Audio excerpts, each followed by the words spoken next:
నిన్నటి రోజున మాజీ ముఖ్యమంత్రి బీఆర్ఎస్ అధ్యక్షులు శ్రీ కల్వకుంట్ల చంద్రశేఖరరావు గారు వరంగల్ చౌరస్తాలో ఆ ఇరుకు చౌరస్తాలో ఒక రోడ్ షో పెట్టారు.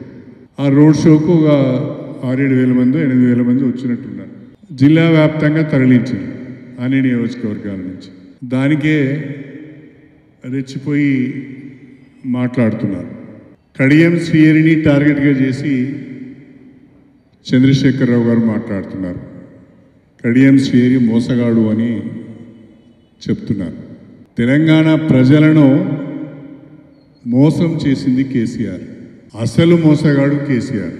ప్రజలు ఆశీర్వదించి అధికారం ఇస్తే 10 ఏళ్ళు ముఖ్యమంత్రిగా ఉండి తెలంగాణ వనరులను దోచుకున్నది కేసీఆర్ కుటుంబం. కేసీఆర్ కుటుంబానికి సంబంధించిన ప్రతి ఒక్కరిపైన ఈరోజు అవినీతి ఆరోపణలు ఉన్నాయి, భూ కబ్జాలకు సంబంధించిన కేసులు ఉన్నాయి, ఫోన్ ట్యాపింగ్కి సంబంధించిన ఆరోపణలు ఉన్నాయి. వరంగల్ జిల్లాను 6 ముక్కలు చేసింది కేసీఆర్. ఏ ముఖం పెట్టుకొని వరంగల్కి వచ్చావును? మా కాకతీయులు మాకిచ్చిన వారసత్వ సంపదను ముక్కలు ముక్కలు చేసినావు. మేము గొప్పగా కాకతీయుల వారసులమని చెప్పుకునేది, మేము గొప్పగా మాది ఓరుగల్లు అని చెప్పుకునేది, పోరుగల్లు అని చెప్పుకునేది.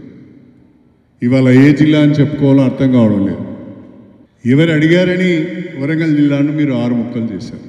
ఇవాళ దయనీయమైన పరిస్థితిలో జిల్లాను ఆగం చేసింది మీరు. అన్ని రకాలైన అవినీతికి కారకులు మీరు.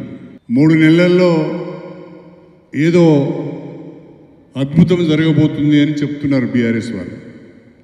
ఎస్, 3 నెలల్లో అద్భుతం జరగబోతున్నది. రాష్ట్రంలో 17 లోక్సభ స్థానాలకు ఎన్నికలు జరుగుతున్నాయి. ఏ ఒక్క లోకసభ స్థానంలో కూడా బీఆర్ఎస్ పార్టీ గెలవడం లేదు. 3 నెలల తర్వాత బీఆర్ఎస్ మూతబడబోతున్నది. అదే అద్భుతం అని చెప్పి ఈ సందర్భంగా తెలియజేస్తాం. చివరికి మెదక్లో కూడా గెలిచే పరిస్థితి లేదు. ఓటింగ్ శాతము 20% పడిపోయింది బీఆర్ఎస్ది. బీజేపీది 25 నుంచి 30% వస్తే బీఆర్ఎస్ది 30% నుంచి 20% పడిపోయింది. 2వ స్థానం కొరకు కొట్లాడుకునే పరిస్థితి కూడా లేదు ఇప్పుడు. ఇక మేము మొన్నటి వరకు అనుకున్నాం బీజేపీ బీఆర్ఎస్ 2వ స్థానం కొరకు రాష్ట్రంలో కొట్లాడుకుంటారేమో, కానీ ఇప్పుడు ఆ పరిస్థితి కూడా లేదు. 2వ స్థానానికి బీజేపీ వచ్చింది.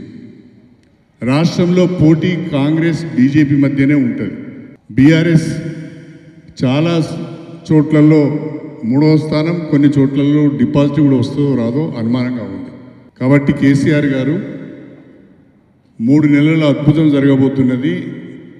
మీ పార్టీ కనుమరుగయ్యే ప్రమాదం ఉన్నది. దాన్ని కాపాడుకునే ప్రయత్నం చేయండి. నాపైన విమర్శలు చేయడం మానుకొని, వ్యక్తిగత విమర్శలు చేయడం మానుకొని పార్టీని కాపాడుకునే ప్రయత్నం చేయండి. ప్రజలకు ఏం చేస్తారో చెప్పండి.